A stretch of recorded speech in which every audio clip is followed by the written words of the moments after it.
Oh, you have some. Don't stop. Man.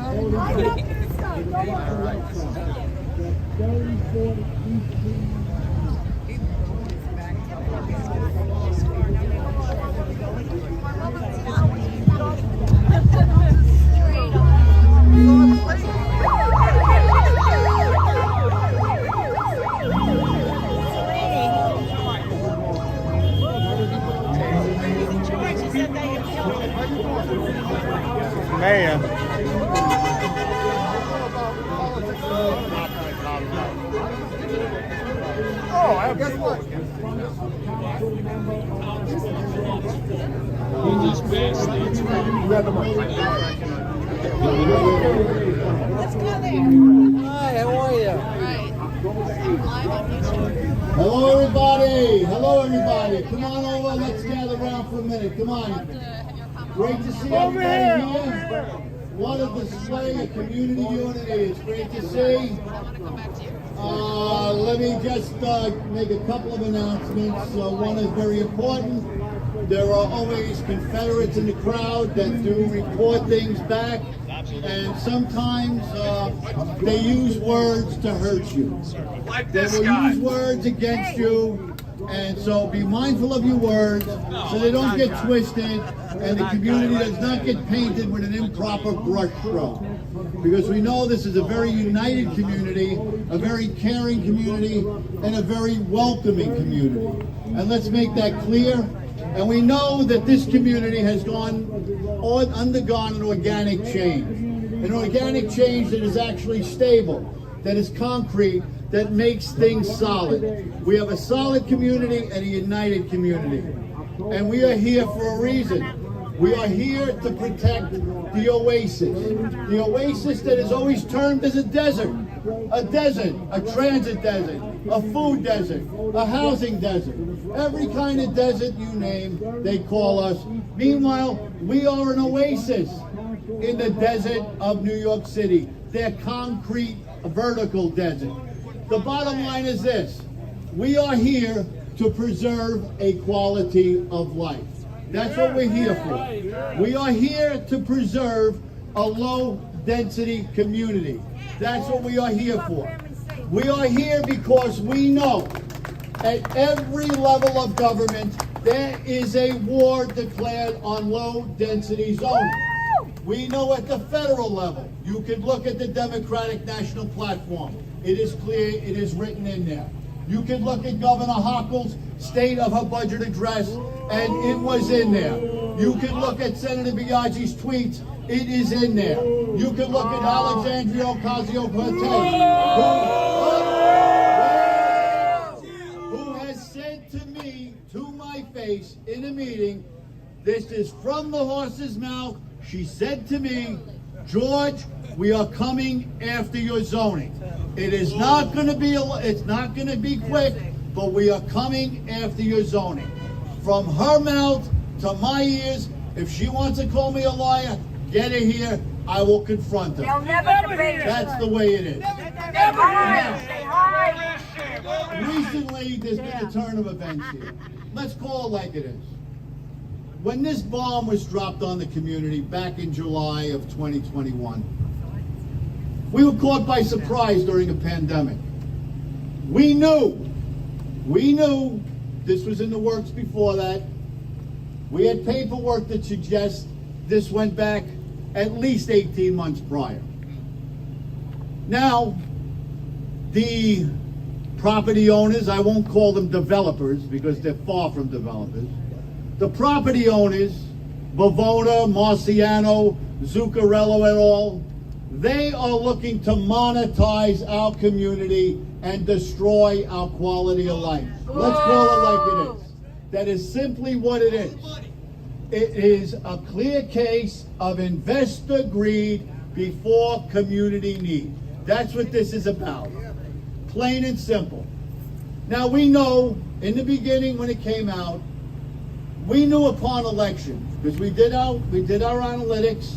John Serini, my good friend right there. John has always been at the forefront. Joe Vaney. always been at the forefront with Michelle. Michelle, without Michelle, I don't get anything done. I don't know where she is. She better raise her hand. Michelle, believe me, she's like my right arm. But anyway, this started out as a case of, we knew we needed deference, right? We knew that her one no vote was not going to get anything done. We knew that we need her to sway her council members, okay? We knew that. This has now evolved from a case of getting deference and her going around community to community to community, spewing rhetoric. I am against this. Wait. Then it was against this in a current form. Then, in October, she came to our civic, the Spencer Estate Civic Association, as candidate Velazquez, and she told our community, I am there for you 100%. Any changes from the developers, I will bring back to the community.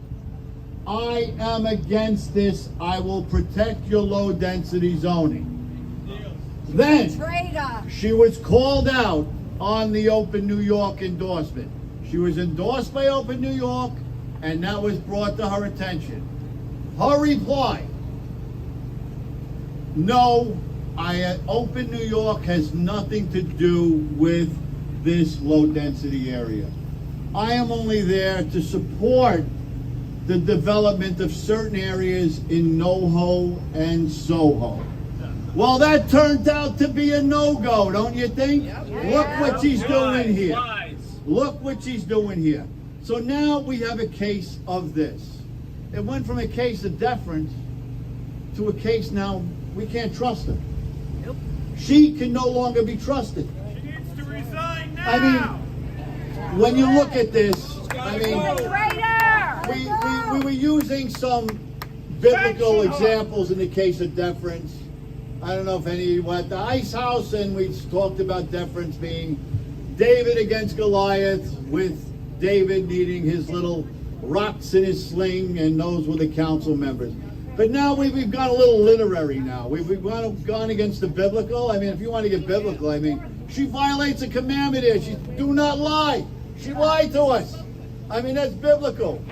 I mean, in the literary sense, we could look at Julius Caesar. What are we going to say? Et tu, Marjorie? You too? Yep. You too, Marjorie? You're stabbing us in the back too?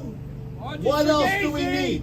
What else do you need to believe that she is not on our side? What more has to be done? I don't know where we're going to go from here as far as what is going to happen with her, because the bottom line is, in my opinion, the bottom line in my opinion is that she can no longer hold office. She can no longer hold office.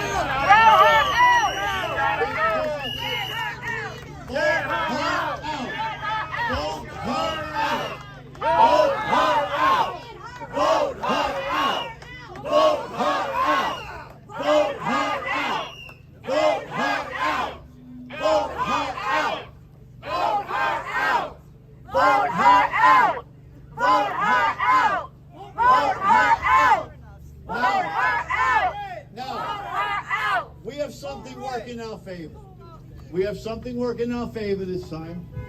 We had Census 2020, which brought some changes. I mean, we lost a congressional seat, which then prompted a redistricting, which we're not going to get too involved in. But let's face it, they were looking to turn the blue areas red. That's what they're doing here. They're going to do it even with the council redistricting. That's going to be coming up soon. Wait, you mean the red?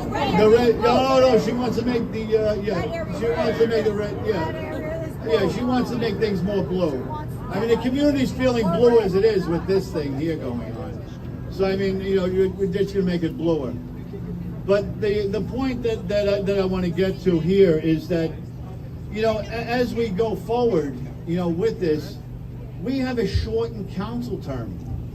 We actually, instead of 4 years, we can get her in 2023.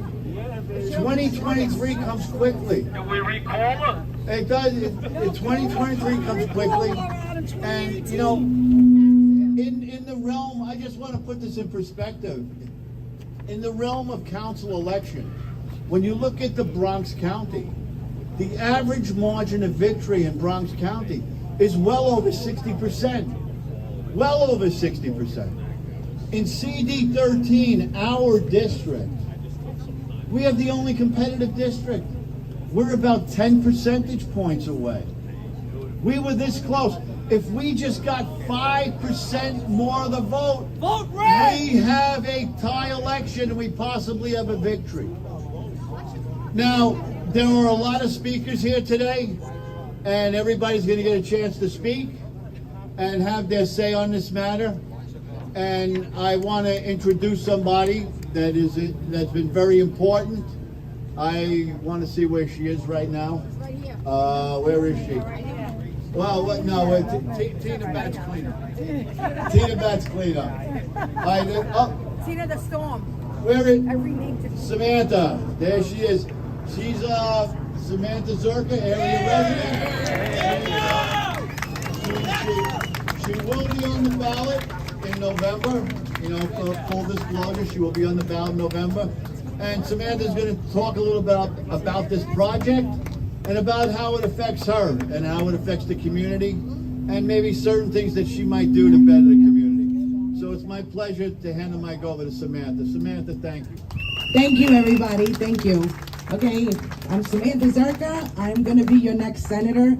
I'm a resident of this community, so I'm out as a resident with a fire in my stomach, just as every one of you are here. Everywhere we go, when we complain about the infrastructure decline or our way of life being plummeted, news media and the lying politicians twist it and make it as if we are racist. But what I see here in the crowd is the most diverse neighborhood, the most diverse bunch of people, beautiful community people that we call family. There's no racism here. What we're talking about is our quality of life. Our sewer systems can't handle the rain. Every time it rains, we have water coming into our house. We have a school that is overpopulated by 150% or better. They keep building it, and it still doesn't accommodate the children that are already there. We have traffic that we can't get by. What used to take us 5 minutes is now taking us 20 minutes just to do local transportation. The list goes on. We have an issue with the defunded police. Our police can't even take care of the community residents now, but they want to pile up this monstrosity in our neighborhood using affordable housing. We all agree that there should be affordable housing. But if you look at what they consider affordable housing, they base it on a federal rate. $1,900 for a one-bedroom apartment. How affordable is that? It's all a hoax. Listen, gentlemen, ladies and gentlemen, we either vote these people in who are destroying our way of life in the Bronx, or whether you're a Democrat, Republican, Independent, learn from this that every vote counts. Vote them the hell out of office, and when she comes up for election, remember this and vote her the hell out of office. And when the mayor does too, vote him the hell out of office, and keep on voting them out until our voice as residents, as taxpayers are heard. They are crippling our way of life. They are inching up, inch by inch, taking away our freedom. We stand for freedom. Freedom first, safety, stability, prosperity, and don't take nothing short of that. Thank you so much, everyone. Thank you, Samantha. Give it up for Samantha. And remember her words on election day, please. Exercise an important right. Now, you know, there's something that we have to say. I mean, we expected the developers to be very nefarious. I mean, let's face it. I mean, come on. We know that they're not going to tell us anything. We know they're going to hide. We know they want the green. That's the new Green Deal. The new Green Deal is actually not about energy. It's about money. Green is the money. That's the new Green Deal. Actually, it might even been the old Green Deal. It's just the way it is. The Green Deal has always been about money. So let's call it like it is. Now I want to bring up someone very important to me. She's actually my right hand. Michelle Torioni, President of Pelham Bay Taxpayers, Certificate Teachers Council, and search certified, everything else. She got a lot. She got a laundry list here. But anyway, Michelle's great. Give her a big hand. All right. Thank you, George. You're the best. Thank you, George. Everybody, thank George. This wouldn't be possible without him. Wouldn't be possible without John Serini, and wouldn't be possible without you guys. I love this crowd. I want to see a bigger crowd at the next event. And I have to tell you, I'm angry about this development. But you know what I'm more angry about? What Marjorie did to this community. And every community that she represents. It's disgusting. She lied in our faces without trepidation. She didn't care. She told us no over and over again. She actually convinced people that she was going to say no. We said her no is not enough. We need her to get her counsel. And then she goes into counsel and says, yes, right in our face. Yes, without even hesitating. That makes me more mad than anything else. She is a traitor to her communities. It's disgusting. And we need more people to get out. And when you see her now, in her face, you tell her she's a traitor to her community and her people. 10,000 signatures. People don't want this. She came to civic associations, saw people in the street, and told them, I'm with you. I will back you. I will bring them to you and discuss it. And none of that ever happened. And then she turned around and said, yes. That makes me more mad than anything said today. I believe everything that we've talked about. We can't take this development. We need to worry about the people that already live here. We're flooded. I never heard people say they were afraid when it rains. That's terrible to be nervous that you're going to get flooded every time it rains. This is what we need to be talking about. This is what we need to fix. Not people who sat on properties and now want to monetize because they know it's the right time. She needs to support her community, and she did not do that. Please, get out and tell everybody in these communities, not just this community, everywhere, because she's coming, and they're coming for your communities. Thank you. Give it up for Michelle Torioni. Take it. She takes no baloney. Believe me when I tell you that. But anyway, that's it. Our next speaker is someone I'm very fond of. She's from the 80th AD.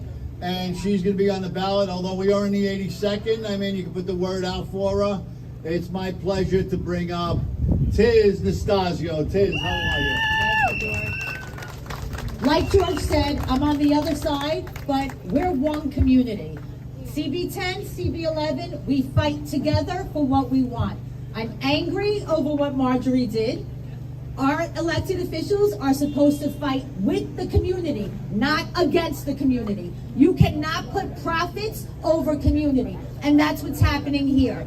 They're going with the profits for the developers who have no track record in developing anything, and they're just totally not listening to what the community wants. We cannot keep electing people that do not listen to the community. We have rights just like everybody else have rights, and our rights are getting smashed, and it has to stop. We need to elect the right people that are going to stand up for our communities. I'm sorry, everybody. I just wanted to say that early voting starts October 29th. Get out and vote early just in case something happens on November 8th. I'm on the ballot. I'm running against Natalia Fernandez. Vote your conscience and vote these people out. She voted in favor of defunding the police and in favor of the bail reform, and she's got a lot of favors for everyone else but the residents of this community. November 8th, everybody, we're going to take back the state, we're going to take back our community, and we're going to tell all these politicians enough is enough. Thank you so much. Thank you, Samantha. This is about the zoning issue and everything else, but she did touch on something that's profound. And about our police, our NYPD. I mean, this community has always been a real back to blue community. I mean, that's the bottom line. I mean, we love our men and women in blue. We love our law enforcement. They're the ones that add to our quality of life. They're the ones that put their lives on the line for us. You know, they talk about defunding the police, and you know, this is the deal. At this point, who hasn't contributed to that? When you look at it, they have made the climate in New York City very untenable for anyone that puts on that uniform. So you have an attrition rate that's unparalleled right now, in addition to a situation where you can't hire anyone. So in essence, they have defunded the police. They have defunded the police by proxy. That's how it's gone. They might not have taken money out of a budget, but they've made a climate so untenable that the police is actually defunded. And they've done it how? Very deviously. And it's disgraceful. And let's give it up for our men and women in blue over there.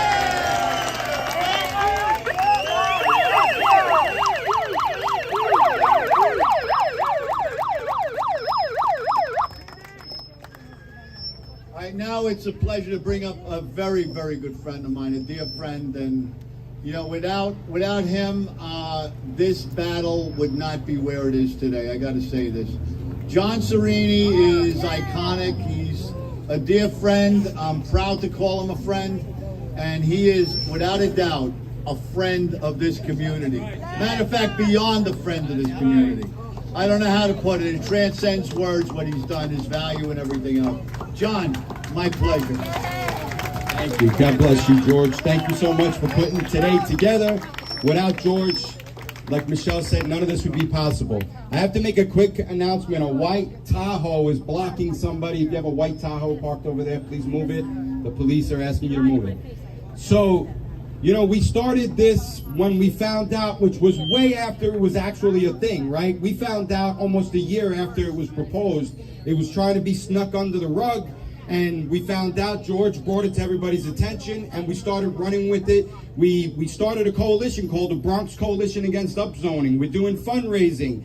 We still need funds. We have hired an attorney to file an appeal after this gets approved. Hopefully some miracle will happen, but if it gets approved on Wednesday, we need this attorney to file this appeal. So please go to the website, spread the word with your friends. We can't do this without the money. StopUpzoning.com. We need to raise more money, all right? Unfortunately, this is what it takes. So Marjorie is a traitor to this community. She is a traitor. We're standing in front of her building. Look over here. It says James Vaca. The sign says James Vaca. Where's Marjorie Velazquez's name? She doesn't even want to let us know where she is. Where is James Vaca? Jimmy Vaca came to a meeting at St. Benedict's and said he was dead against this. He said shame on the city council. He said shame on these developers. He said that he was against it, and his protege that he endorsed, that people trusted Jimmy, came out and said yes to this upzoning. Where is Jimmy today? Why is he not here saying shame on Marjorie? Where is he? Marjorie went on the record the other day, and if you watch that video that was out there, Marjorie said deference is not dead. She said, and I love you for that. She was talking to her colleagues. She loves her colleagues because deference is not dead. But did Marjorie even try to ask for deference? She didn't invoke it. She didn't say vote for my community. She didn't say vote against the upzoning. She said deference is not dead, and if you support my community, say yes. Support me and say yes to the upzoning. Is that what we asked her to do? Hell no. We did not ask her to say yes. We told her to say no. She works for us. This community voted her in. She's supposed to represent us. But yet she stabbed us in the back, right in front of our face. She lied to every single one of you here over and over again. And when it came down to her being brave and standing up to the city council and standing up to the mayor and standing up to all the opposition and fighting for us, the people that put her in office, she turned her back on us and went with them because the pressure got too hard. This is not what you were voted in place to do, Marjorie. You were supposed to support us. The contractors keep lying at every stage of the game. The contractors keep saying that, you know, that this is not a big building, that this conforms with the community. It doesn't conform. Where do we have 8-story buildings in Bronx Neck? We don't. And the city council are fools because they believe it. But you know why? Because they never had the decency to come out and see for themselves. They're just voting blindly. They're saying, oh, well, the contractor said that it conforms to the community. They can't be lying to me. And 2 weeks ago at the demapping of Myers Street, Ms. Scarinci, the representative of the contractors, said that the demapping of Myers was only, get this people, only 5,500 square feet. Well, I bet you that most of us here have a property less than 5,500 square feet. So Ms. Scarinci doesn't even know the community she's trying to ruin. And I said to Ms. Scarinci, most properties go anywhere from 1,800 square feet to 2,500 square feet. So that's double to triple the average property in our community. So I don't know if you live in Beverly Hills, Ms. Scarinci, where 5,500 square feet is only for peasants, but to us, it's for hardworking people who pay our taxes. And shame on you for saying only 5,500 square feet. During Ida, we all got devastated, right? I know me personally, I had 2 feet of water in my basement, and I didn't get it worse. There's people on Ellsworth Avenue that had 7 feet of water. There's people that their entire basements were flooded out. They had to redo it. And then our controller, Brad Lander, said that he denied every single claim that went into the city, citing a 1917 rule saying that it's not the city's fault if we have heavy rains. How dare the city insult the people who live in the community because their infrastructure is insufficient. Their infrastructure is failing this community, just like our city council members are failing this city. We vote these people in, and they continue to disappoint and let us down.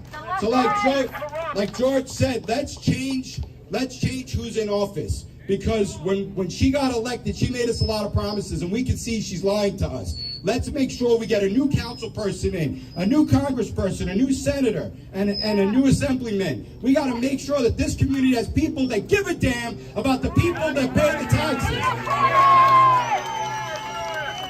All right, and I really want to reiterate what George said about the NYPD. God bless our NYPD. God bless the men in blue. Go out there every day and put their lives on the line.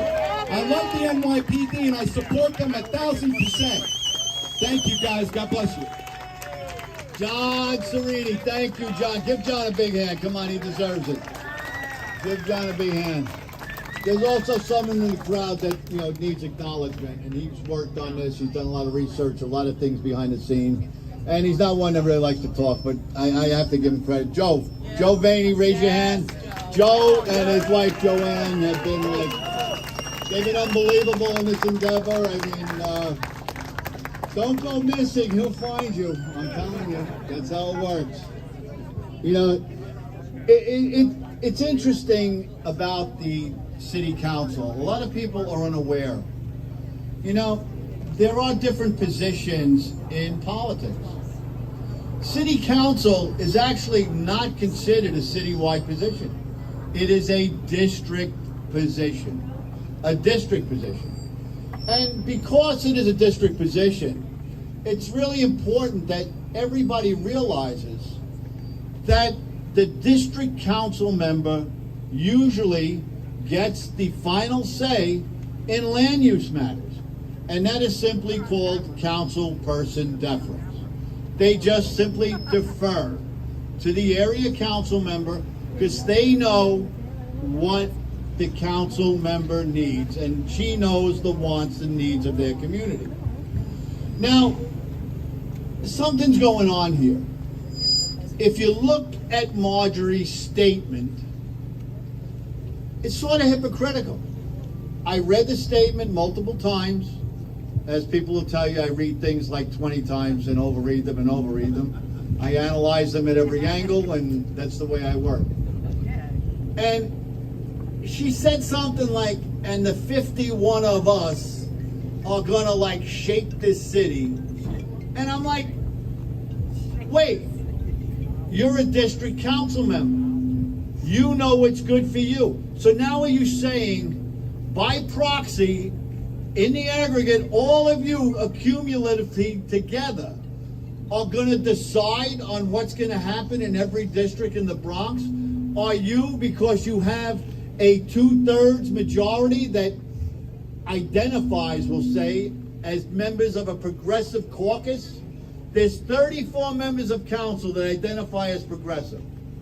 And if they all vote in lockstep, they will change our city.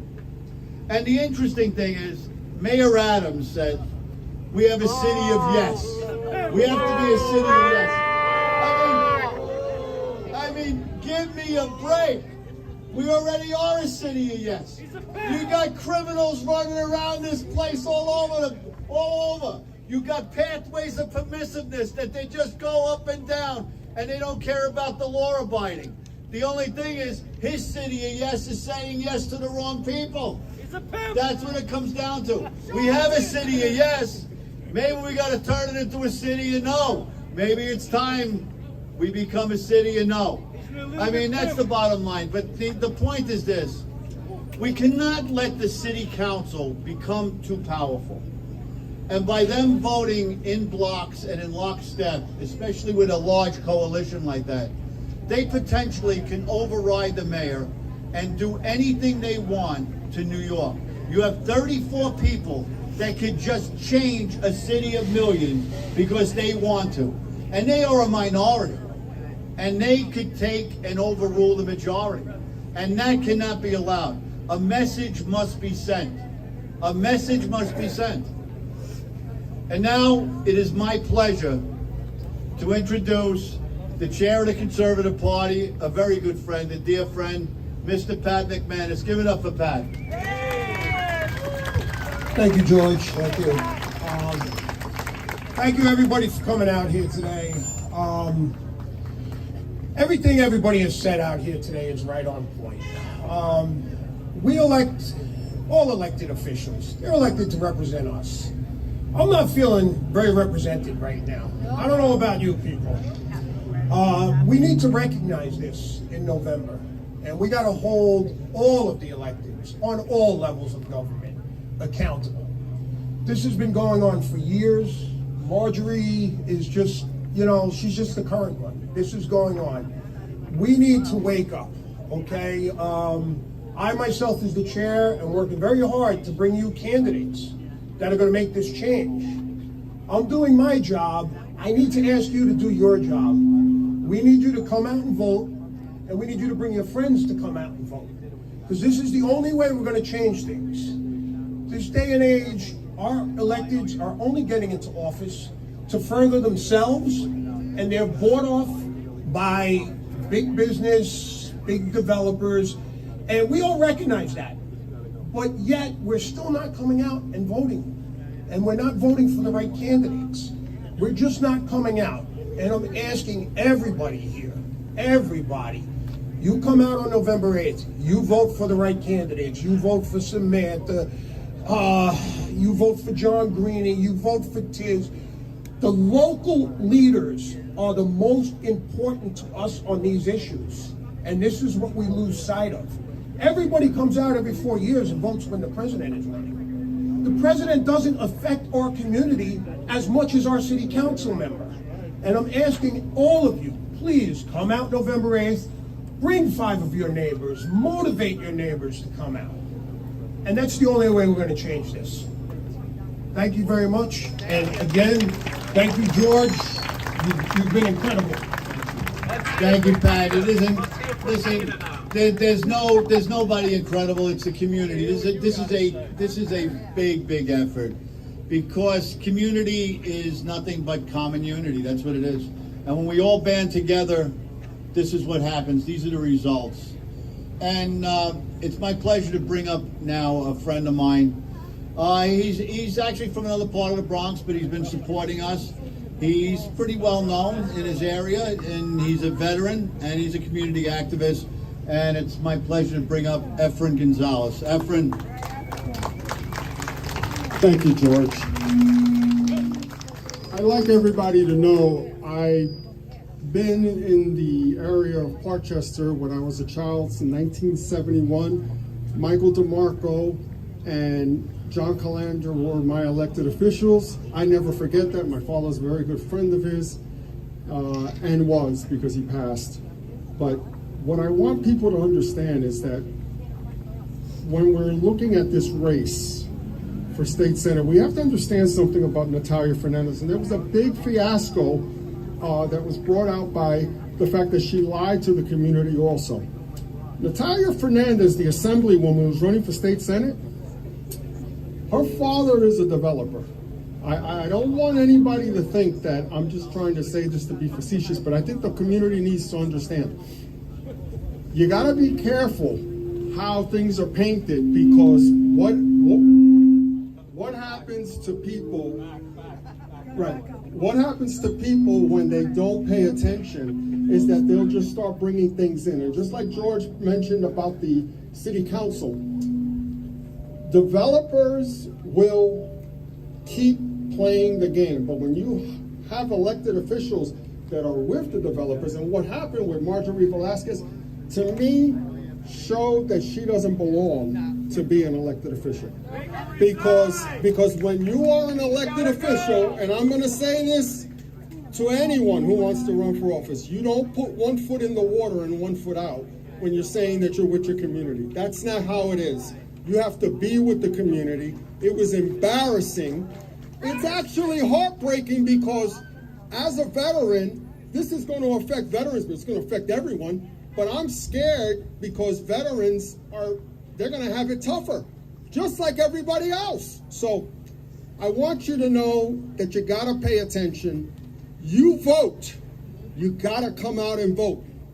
Next year, it's not until next year, and you got to deal with that. It's November. And Samantha's straight on. Samantha reminds me a lot of the way John Calandra used to fight for the community. So I just want people to understand that. John Calandra, and I will be short, John Calandra once sued the Lindsay administration as a state senator because they were playing around with the community, and he got fed up. And that's the story that my father told me. And I looked it up, and it was actually true. So no, nobody's perfect, but you want somebody to fight for you. So look at the options you have, but we cannot, folks, we cannot. And I'm not saying this because of the organization that I'm in. I'm just saying this as a veteran, that you got to be careful how you vote, because it affects you and your family. And so you really don't want somebody who's associated with a developer, because right now we're fighting upzoning. So that should be common sense for everybody. Why would you put somebody who betrayed the people of Indian Village with that Fortune Society mess, and then they want to be the state senator? I should know what it takes to be a state senator. My father was a senator for 20 years. And I'm going to tell you something. It's embarrassing. And if you let that happen, and I will say this in front of George as my witness and all of you, we have no one to blame but ourselves. So banding together, Democrats, Republicans, you got to get together, because the way you beat the progressives is you get to the table and you do it together. And who cares what party that they're in? If they're Republican and they protect you, then put them in. Because at the end of the day, they got to be held accountable. But right now, there is no accountability. And you saw that when John Sereni put that video out. It was the most embarrassing thing I ever saw, because I didn't see anybody who fought for this community that was representing the community. That's what was scary. George, everybody, don't forget to vote.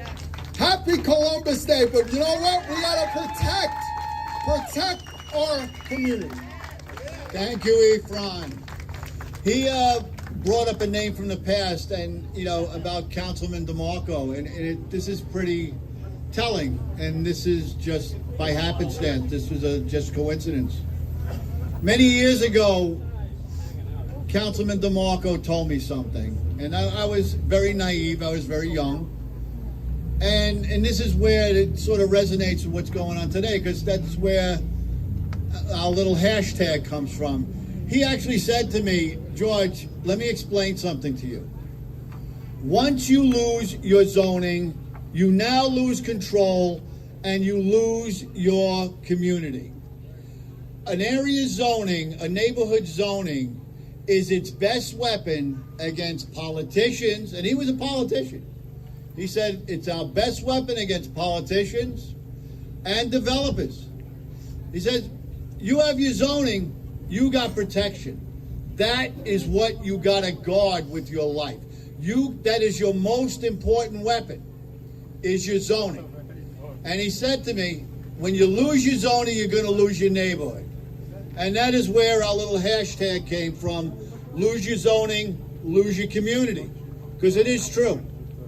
We lose our zoning, we will lose our community. It will be eventual, it will be gradual, it will be incremental, but we will lose it. We got to hold on to this like a mother holds on to a newborn child, plain and simple. And that's the way it goes. Now, we have another gentleman here from outside the community that's showing his support. And it's my pleasure to bring up Kevin Pizzimo, who is actually running in the 81st AD. And Kevin's a really nice, fine young man. And as you can see, dedicated. Kevin, my pleasure. Thank you. Such a beautiful day today to see so many members of the community come out to support a great cause. A lot of people, I'm just going to echo the same sentiment from a lot of people, is that right now the midterm election it's our last stand in New York. For too long, the Democratic Party, the supermajority, and this on all levels of government in New York have just destroyed the city. I'm 41. I've been a filmmaker for about 19 years now, and I decided to get involved when I joined the Conservative Party, thanks to Patrick McManus, who spoke earlier, just to stand up and put up a fight for America, for what it means to be, free. And this is something that's been blurred quite a bit between the Democratic Party and the Republican parties, the corporatists for the most part. So we need to start electing people who really care about the community, who really care about change. Populist candidates. We need to make sure that we don't vote any rhinos in and no corporatists whatsoever. Democratic parties, they left the moderates a long time ago. Isn't that right, Thomas? And really, the battle cry, this past election for the mayor, it's like 1 million people voted in a city of 8 million people. So about an eighth of the population voted the mess that we have right now to get into office. So it's not redundant. It's important to make sure we get everybody out to vote in mass, in number. Tell your mother, your sister, your brother, your aunt, your uncle, whoever, your cousins. Everybody has to go out and vote. The Democratic Party has left New Yorkers a long time ago, and they're destroying this great state, this great city. It's the reason why I got involved, because my son, my other 3 children that I have at home, our freedoms are being taken away and our country is being destroyed. So, locally, vote for John Graney, vote for Tizzy, vote for Tina Forte. Exactly. Anybody, like I said, in New York State, the Democratic supermajority has been in power for a long time. We need to send them a message. So vote Republican, vote conservative, vote for populists, okay? Thank you so much. And vote Marjorie out, vote Marjorie out. And let's do some support. Let's go to stopupzoning.com, donate, because they're doing great work, and we got to make sure that we keep up the fight and whatnot. They're taking away the integrity of our neighborhoods and our history. They're destroying our quality of life by just dropping, big facilities in neighborhoods that just aren't adequately support the electricity, the plumbing, and whatnot too. All right, Tom, you ready to go? All right, thank you. We see who rules the roost there, right, Kevin? That's who dictates. Kevin, give Kevin a hand, man. Dedicated dad, quality guy, really. And I'd be remiss, I got to acknowledge in the crowd, there's Bob over there, putting up signs and doing things. Come on, raise your hand, Bob. Bob has been tireless. This guy has the energy of like 4 20-year-olds. It's amazing. He puts up signs and they're coming and taking him down and they're confronting him and he's standing his ground for our community. What a great guy. This is the epitome of what low-density zoning and what a community is. And also I want to thank, some press people here. And in the front here, you see a young lady here. Amy's cool. Amy has always, I'm going to tell you this, from day one, from day one, whatever's on camera is what gets puts on. She calls it straight. She doesn't twist. She doesn't turn. She doesn't spin. She is truth, total truth. Amy, I applaud you for that, and I thank you, because on the other side of the coin, let's give a big hand to Michael Case. Michael! Michael, actually, Michael and I, we actually talk at times. I mean, not lengthy talks, but you know, it is what it is. You know, listen, he's doing a job here. Obviously, my own opinion, I think he's getting paid to do this job. I mean, he just spends too much time here, you know. And you know, the thing is, the more you feed into it, the more you say things, the more he gets to spin things. So, you know, it is what it is. Just let him do his thing, and that's it. You know, let him do his thing. Now, the rest, we're going to bring up somebody from the community. Jenny Rosario, where are you? Where is she? No, Jenny from the block? where's Jenny? John. John, where'd she go? Toledo, I get Jenny Toledo, where are you? Going once. There we go, Jenny. I'm sorry. I didn't see her. Not my fault. I didn't see her. Hi, everybody. I am a resident of this community for probably over 10 years, and I am totally disappointed at Marjorie Velazquez. It is heartbreaking that she admitted to us that she was for us. We voted for her. We believed in her.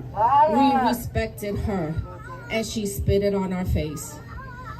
And I, as a member that lived in a high density community, it is my reason why I left there to come here. I myself experienced, I came from NYCha. I grew up one step away from being homeless. And I was able to work hard, build my home with my mom as a single mother at the time. And I am a true representative of this community. And I am a true representative of what it is to be one step from being homeless. So I believed in her because I believed in her as a Latina woman. I respected that she was going to be for us, and it's totally disappointing. So I am in support of everyone here. I'm against the upzoning, and I truly, truly hope that we do not look at ourselves as a Democrat or a Republican. It is about us, and it's about the taxpayers. It is about the law-abiding citizens. It is about who we represent as a community. It is not red and blue. If you take away those colors, you'll be surprised who you will vote for. So stop being manipulated by our representatives saying that they represent us because they do not represent us. And stop looking at red and blue.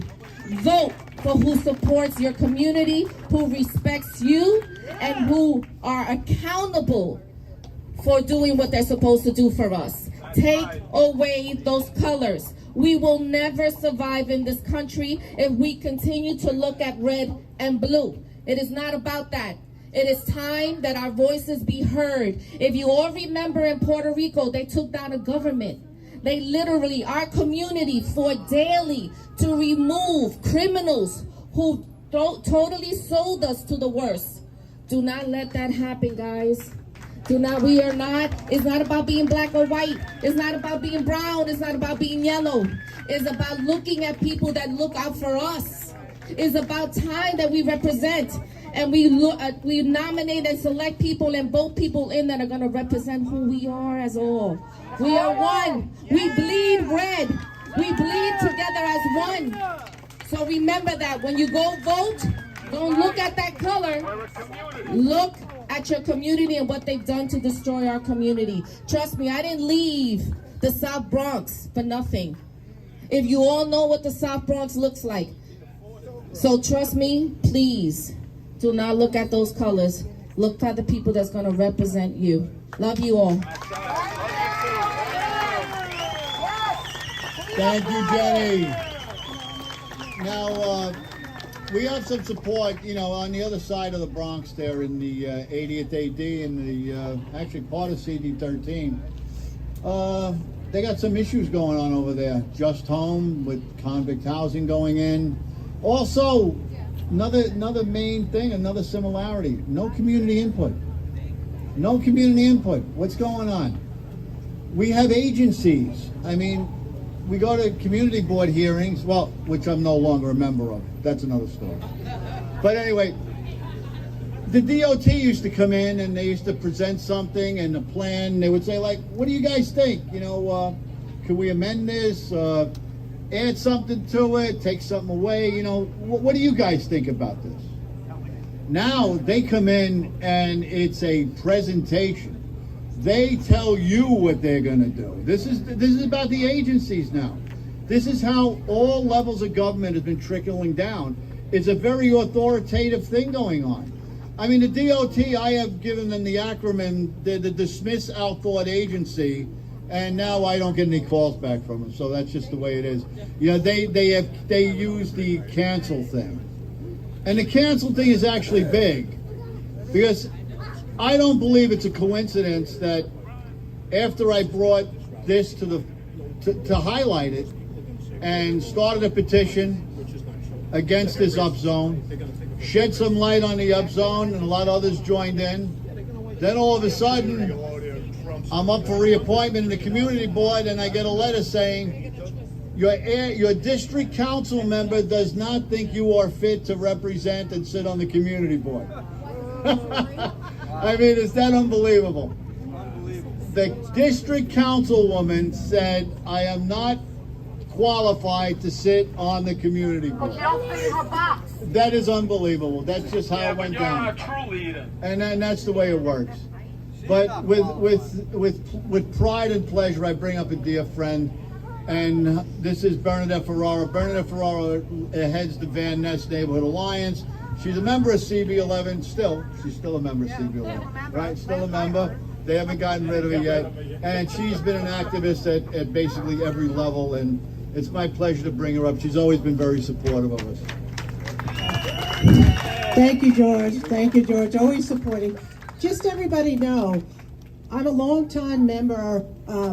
I've lived in the Bronx my whole life, over 5 decades, and I am part of City Council District 13. Even though I'm in Van Ness, I'm part of City Council District 13. So the one thing I'm going to go on the coattails of what Ephraim said and our other speakers, how do you feel today? Has anybody felt the sting of a really hard slap? Okay?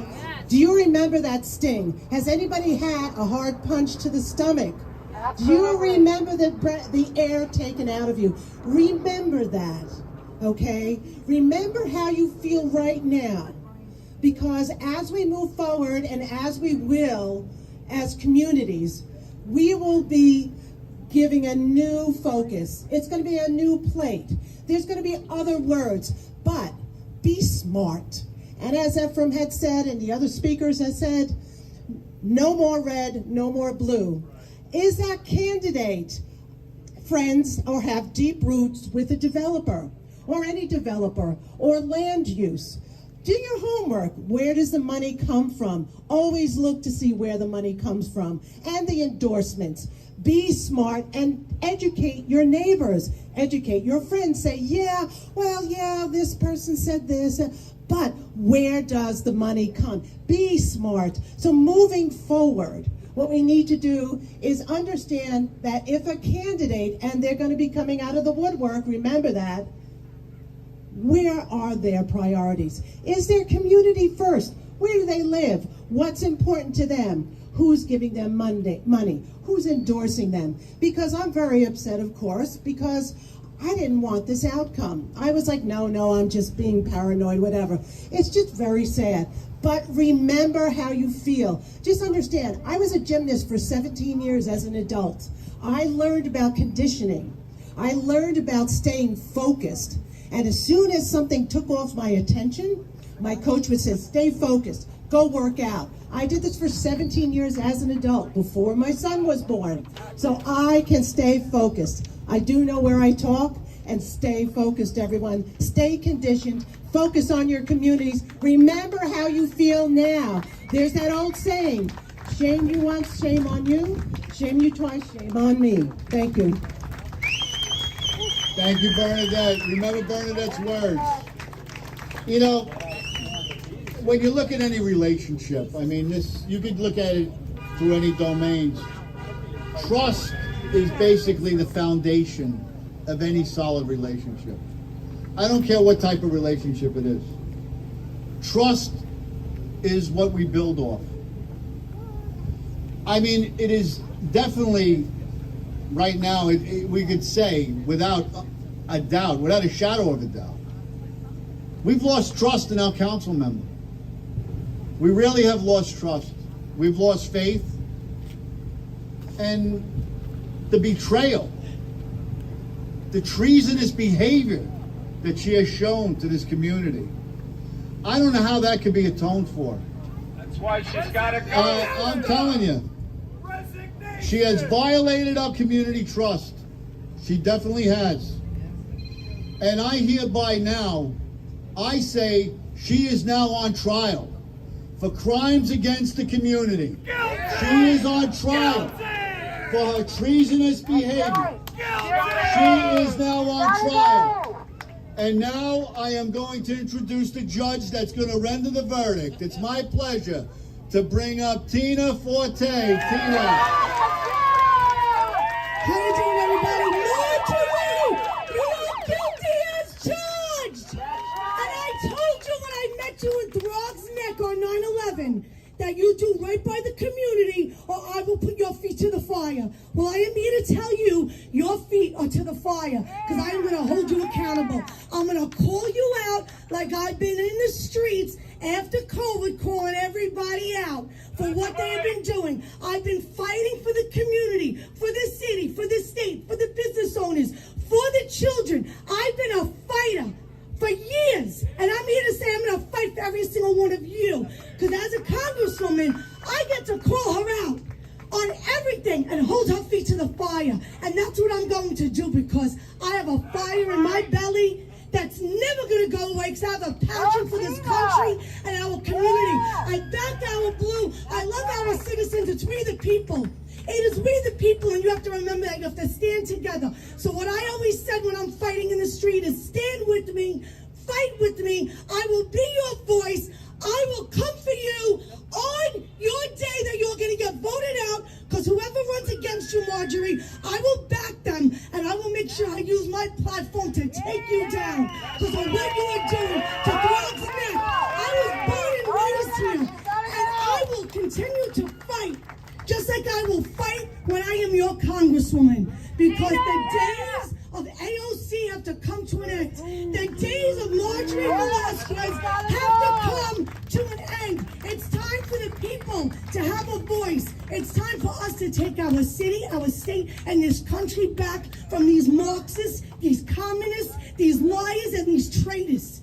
Okay, so don't be afraid. And you come out on November 8th. Don't come out earlier than that, because you want to know something? It's the day of that you have to vote. And if you can't vote on November 8th, then you put in your absentee ballot, because there should be no early voting. It should be one day and that's it. But Marjorie, we are coming for your seat, Marjorie, because I'm going to live that fight for you. Thank you. George, you're amazing, George. This guy right here, you are all very lucky to have. George fighting for you. Tina, thank you so much, Tina. Give it up for Tina.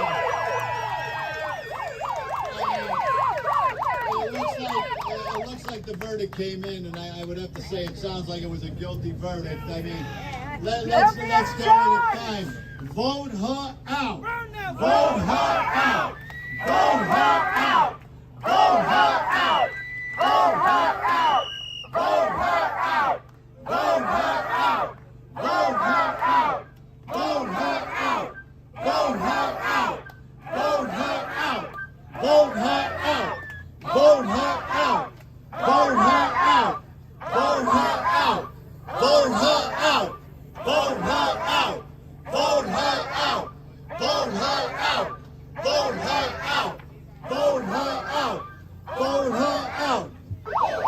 And now, we know this. It's sad, you know, when she came around to the community, we got a little enamored with her. She came around with a smile. She told us she was going to do the right thing for us. Whoever thought that she will be now known as the Judas of Throgs Neck? The Judas of Throgs Neck.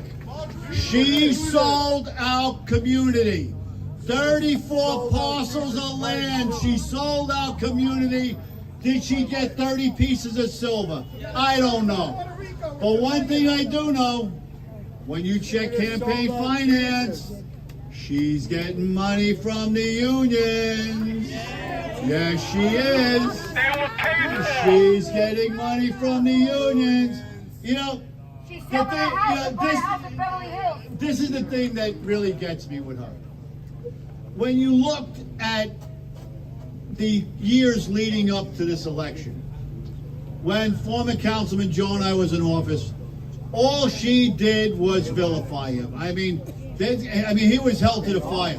Mark Joe and I was held to the fire, without a doubt. And listen, justifiably at times, no doubt. But the point is, he took his shots. He got shot. He took his shots. He got beat up. He got beat up. And why? Well, because he was taking money because of development, from developers. Well, is it any better if you're taking money from the unions for developers and you're selling out your community? What's the difference? It's the same coin, just different sides.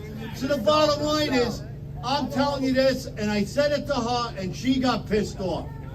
You're going to do more damage in 1 year than Mark Joe and I did in 10 years of community service. Plain and simple. She is going to ruin this community in a year. Mark Joe and I, her arch nemesis, her enemy, who she vilified, you know what he did for us in the low density community? A lot of people will say nothing. But you know what he did? He took the Hippocratic oath. He said, when he came to our meetings, all we said to him was this: look, we don't want anything from you. We're not looking for anything from you. What we're asking from you is, don't do us any harm. Don't hurt us. Leave us be, and we will be fine. Leave us be. We take care of ourselves to a large degree. When we have a problem, we'll call you, and hopefully you answer. And he did. I got to be honest, he did answer many times. We call her, you know what? Crickets. I've had at least 6 invitations sent to her. I've had none of them accepted for speaking at our civic association, except when she was candidate Velazquez. And I think Frankie could attest to this. Frankie was there, and he heard her say, I'm with you guys, 100%, I'm with you guys, don't worry. Whatever you want. Don't worry, I'm with you. But then what happened? Now we have a turn. She got in office. She will no longer even accept an invitation to our civic meetings. She has turned her back. She hides behind the shroud. And you know how profound her hiding is? Look, her office. What does it say on it? James Backer. I mean, come on. Come to my office. Okay, I'll walk down Tremont Avenue. I don't see a Marjorie Velazquez sign. I don't see it. She hides behind the shroud. And you know, that's what actually made it so, I guess, shocking in a way that she did this subcommittee vote. Because we actually thought she was going to hide behind the shroud of the deference as far as the council members not going along with her and say, you know, I did my part, I voted no, but I can't do anything. You know, I just, you know, can't overcome what the rest of the council wants to do. We really felt she was going to hide behind that shroud, like she hides behind every other shroud, like she hides behind every other photo op. She is nothing but a photo op princess. She is nothing but a photo op princess. That's what she does. She takes pictures, and that's what she does. That's all she does. She wants to be Miss Congeniality. She sits on 7 committees. 7 committees in city council. She chairs a committee. Now you're going to tell me that with that type of network, you couldn't get at least 26 members, you yourself and 25. And for the record, we went out and we canvassed some council people rather, and we had 8. We had 8 that said they would grant deference on. And that was without her, this is us, citizens doing this work. We had 8, and her vote would have been 9. So she was like 1/3 of the way there, you know, to getting to 26. I mean, we had her 1/3 of the way there. This would not have been a hard thing to do. The bottom line is she never wanted to do this. She sold us a bill of goods. She lied to us. She's treacherous. She's treasonous. She cannot be trusted, and she must be voted out. And I thank all of you for coming today. And the bottom line is we have to keep up the fight, because this battle and this war is far from over. There is an attorney that's been hired, and it's very important that we have the GoFundMe funded appropriately. Write a check, We everybody. need it. We need it. And, excuse me, we have somebody that just came, and it's my pleasure. This gentleman has done a lot. I mean, he really has. He has a resume that is very, very impressive. I'm not even going to say it. I'll let him say it, because it's just too lengthy. It's a laundry list. But anyway, it's my pleasure to bring up Mr. John Rainey. John. George, thank you. Sorry I was late, folks, but I'm running around crazy. My name is John Rainey. I'm running for Assembly. This issue here has been going on for a couple of years. Yes, our elected officials disappeared. They do appear at election time, but they cut their deals without talking to the community. We have a community board that is known, let it be known that they were against this from day one. But yet, where are the electeds? We have a city council committee that I believe when people went down to voice their concerns, the time was eaten up during the council hearing by the unions. Community folks did not speak. I've been around government 40 years, 35 years government service. I retired after 9/11 issues. I was a responder down 9/11. But I'm going to be here and I'm going to continue fighting, win, lose, or draw in the election. I will work with you. I am asking for the councilwoman to set up a meeting with the developers. Let's talk with the community before the full council votes, before the mayor pushes his buttons. You know, we all saw him after last Monday's press conference on Orchard Beach. You know, dap at him, no question about it, dap at him. So, with the folks here today, let's press them hard. I don't know if the full council vote is next week. We've got to check the schedule. But we got to let them know, hey, you want to do an R7? That gives the developer the right to do a 7 to 12-story building. What, are you out of your mind? Yes, I'm for affordable housing. You know, a lot of folks cannot afford a $500,000 home, $1 million home. But let's do it right. We've done it right in this community for my lifetime. We've done it right. And we'll continue. But elected officials, where the hell are you? Where the hell is our state rep? I don't even know his name anymore. Mike somebody, I forget the last name. My name is Jerry Green, I'm here for you folks.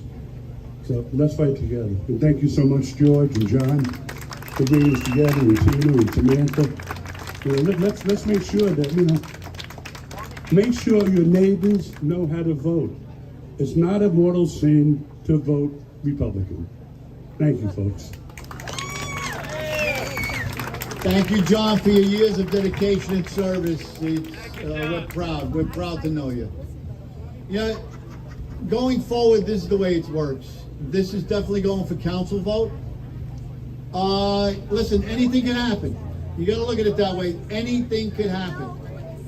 Everyone has to call her every day, twice a day, 3 times a day, 4 times a day, it don't matter.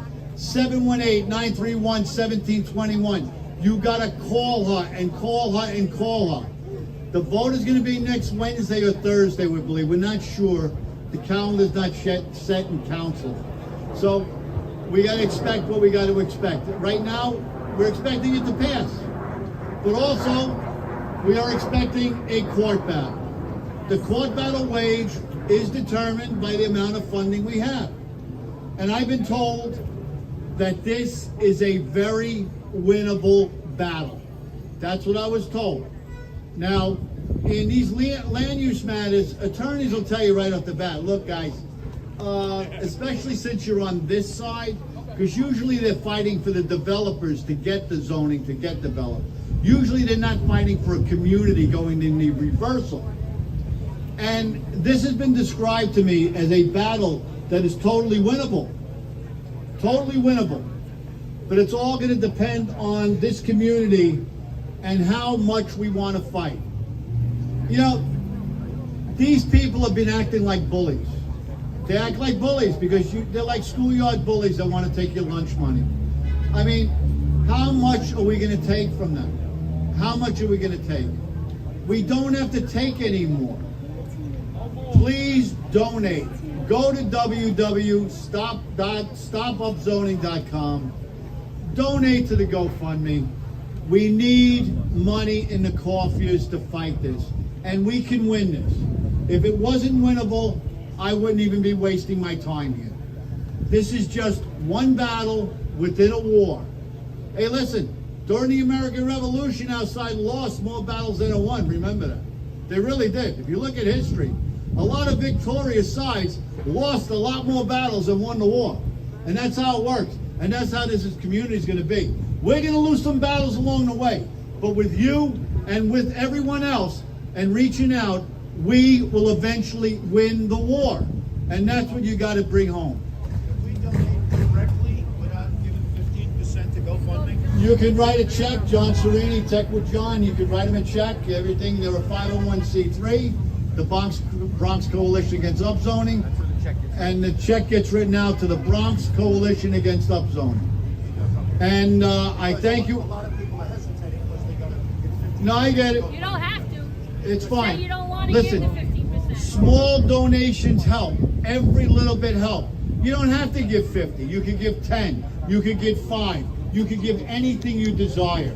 It all adds up. Just because you can't give a lot doesn't mean you shouldn't be given a little. We got a lot at stake here. And a little increments of donations can go a long way and keep what we got at stake and keep our community. And the other thing that's just brought to my attention, when you go to GoFundMe, they ask for a tip charge, a fee. You can opt out of that. You just can opt out of it. You don't have to give it. It's not mandatory. You want to give $50, all $50 will go to the cause. Every penny will go to the cause. Nothing will go to administrative fees. That's how it works. So we all got to do our part. We all got to stand strong. We all got to stand tough. Because like I said, community is common unity and we could get things done. And God bless you all. Please vote on election day and call her every day. And remember, vote her out. Vote her out. Vote her out. Vote her out. Vote her out. Vote her out. Vote her out. Vote her out. Vote her out. Vote her out. I thank you all for coming. Enjoy the rest of this Columbus Day weekend. God bless you all. God bless our great nation and God bless our community. Thank you.